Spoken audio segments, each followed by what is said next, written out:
Bueno, comenzamos la grabación del primer vídeo correspondiente a formulación inorgánica y en concreto vamos a comenzar explicando el concepto de número de oxidación que nos va a acompañar a la hora de nombrar y formular la mayoría de los compuestos binarios, ternarios o cuaternarios que nos vamos a encontrar. ¿De acuerdo? Para empezar, recordar que la nomenclatura inorgánica sufrió, en cuanto a lo que es nombrar y formular los compuestos, modificaciones en 2005 por parte de la UPAC, que es la Unión Internacional para la Química Pura y Aplicada. A raíz de esas modificaciones, pues la ponencia de química pues ha modificado el tipo de nombres, adaptándolos a esas recomendaciones que se exigen en la prueba de selectividad, ¿no? En la PBAU, ¿de acuerdo? Entonces, bueno, pues todo lo que concierne a la nomenclatura de formulación que vamos a ver en próximos vídeos se corresponderá, o sea, estará adaptada a esas recomendaciones de la UPAC de 2005 y que han recogido la ponencia de química. En esas recomendaciones pues aparece un concepto que es el número de oxidación, que ya se conocía de antes y el que vamos a analizar cuál es, ¿de acuerdo? La primera pregunta que nos hacemos, evidentemente, es ¿qué es ese número de oxidación? Bueno, aunque nosotros vamos a utilizar una tabla, vamos a ver en el vídeo y en muchos libros y en internet hay muchas tablas con los números de oxidación y al final la experiencia, la utilización, pues nos va a permitir recordar qué números de oxidación tienen los distintos elementos químicos. Lo que trato con este vídeo es que entendamos qué es el número de oxidación como concepto, porque si lo entendemos, muchos de los números de oxidación que aparecen en los elementos químicos, simplemente por su situación en la tabla periódica lo vamos a poder deducir y no vamos a tener que memorizarlo. Es decir, esa idea, además de la realización de ejercicios de formulación, nos va a permitir ir recordando esos números de oxidación y que nos sea mucho más sencillo. ¿De acuerdo? Bien. Si leemos lo que es el número de oxidación, y uno lee, es la carga eléctrica formal que tendría un átomo de un elemento químico en un compuesto determinado, si los pares de electrónicos de cada enlace en los que participa se asignan al miembro más electronegativo implicado el correspondiente enlace. Claro, cuando uno lee esto, para empezar, pues no se entera, ¿no? Dice, bueno, ahí viene una definición como concepto, número de oxidación, pero ¿y eso cómo lo interpreto yo, no? Yo hoy he subrayado y he puesto en negrita dos conceptos que me parecen clave para entender esto. Carga eléctrica formal y qué es un elemento electronegativo, o cuando tenemos, o qué es la electronegatividad, ¿no? Porque para saber cuál de los dos elementos es más electronegativo, primero tendremos que saber qué es la electronegatividad, ¿de acuerdo? Y son dos conceptos. La electronegatividad en concreto es una propiedad que presenta los elementos químicos, una propiedad periódica de los elementos químicos, y vamos a analizarla y a partir de ahí luego vamos a ver un par de ejemplos de cómo se obtendría el número de oxidación en un par de compuestos concretos, ¿de acuerdo? Bien, empezamos por la carga formal. ¿Qué es la carga formal? Bueno, nosotros sabemos que los átomos están formados por protones y electrones y que cuando el átomo es neutro tiene el mismo número de protones que de electrones. Sin embargo, los átomos pueden ganar o perder electrones en las reacciones químicas. Si un átomo pierde electrones, lo que se convierte en un catión. ¿Por qué? Porque tiene más cargas positivas que negativas, porque ha perdido electrones. Y va a tener tantas cargas positivas como electrones pierda. Por ejemplo, el berilio pierde 2 electrones y al perder 2 electrones, su carga formal eléctrica neta sería que tiene 2 cargas positivas. Recuerdo que a la hora de representar la carga eléctrica de los iones se pone la carga, el valor de la carga, 2, y si es positiva o negativa, ¿de acuerdo? No se pone más 2, sino 2 más, ¿de acuerdo? Es una modificación que se hizo hace unos años y hay libros de texto antiguos e incluso páginas web que lo siguen poniendo al revés. Mucho cuidado con eso, ¿de acuerdo? O sea que la carga formal que tendría el berilio es 2 más, ¿de acuerdo? Más 2, ¿de acuerdo? Que será como veremos, su número de oxidación. 2 más. Es decir, es como si hiciésemos un balance entre lo que ganamos y lo que gastamos, ¿de acuerdo? La diferencia es lo que nos queda. Pues aquí pasa exactamente igual, hacemos un balance entre el número de cargas positivas y negativas que tiene el elemento químico una vez que ha ganado o perdido electrones y esa sería su carga formal. Cuando tenemos un átomo que gana electrones, que son los aniones, Este tendrá carga negativa y tendrá tantos como electrones gane. Entonces, por ejemplo, el flúor, que gana un electrón, pues su carga formal sería -1, que representada, repito, en forma de ion, pues se pone 1 menos, ¿de acuerdo? Eso sería la carga formal, es decir, el número de cargas positivas o negativas que tiene de más o de menos en función de los electrones que gana o que pierda. Los cationes tendrán carga positiva, los aniones tendrán carga formal negativa, ¿de acuerdo? Bien, lo de la carga formal parece sencillo. Vamos a la electronegatividad.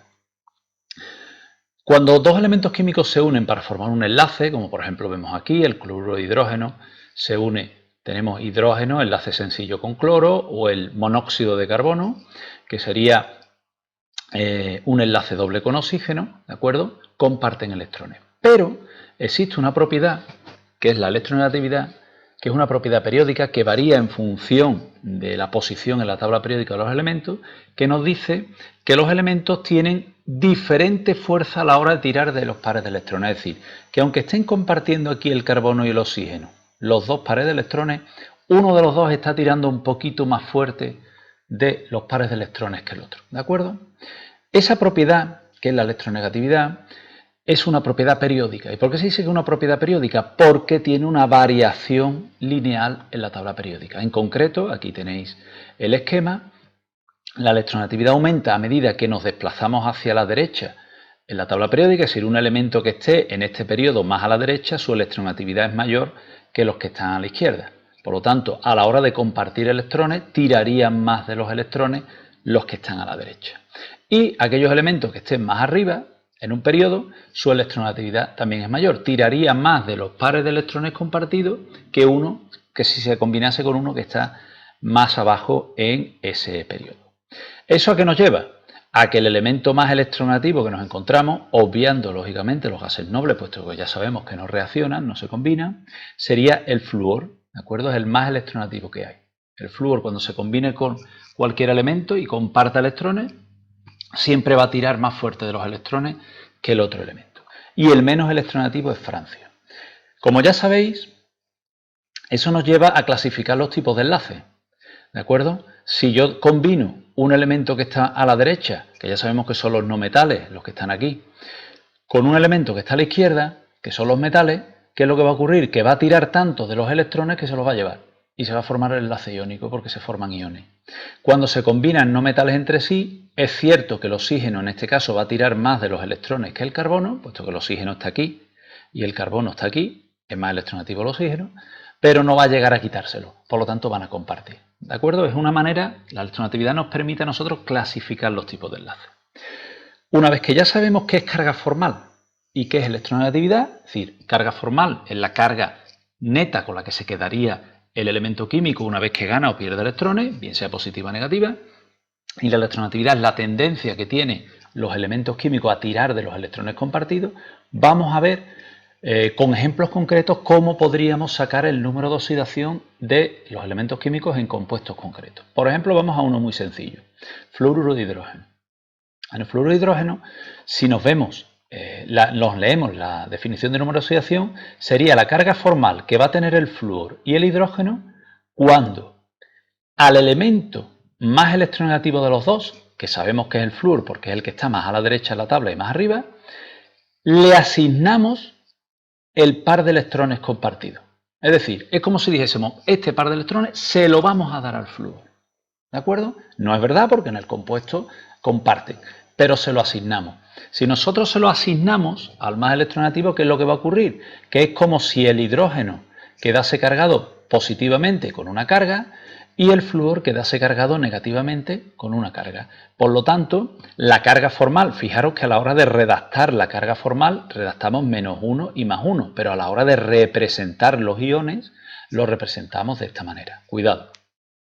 Como la carga formal, es decir, número de oxidación, sería -1 para el flúor en este caso y el hidrógeno +1, pues esos serían sus números de oxidación. ¿De acuerdo? Como veis, muy sencillo. Vamos al caso del tetrahidruro de carbono. Yo cojo el tetrahidruro de carbono y aplico lo mismo.